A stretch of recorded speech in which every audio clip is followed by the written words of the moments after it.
আরে জিল্লু কেমন আছিস? ভালো আছি ভাই ভালো।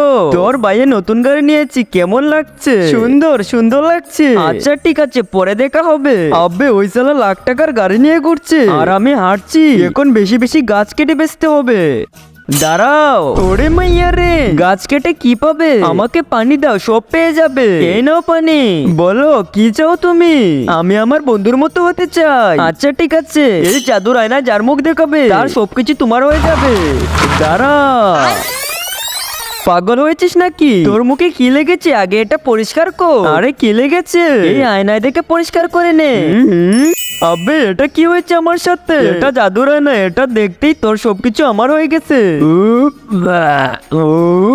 আরে এটা কি হচ্ছে আমার? বন্ধুরা, আমি অন্যদের মতো কসম দেব না। এই আল্লাহর লেখাটি যদি ভালো লেগে থাকে তাহলে ভিডিওতে একটি লাইক আর চ্যানেলটিকে সাবস্ক্রাইব এবং কমেন্টে লিখে যেও আই লাভ ইউ আল্লাহ। সালে আয়না দেখে আমার সবকিছু তোর হয়ে গেছে না? আরে আমার ক্যান্সার ছিল যেটা এখন তোর হয়ে গেছে।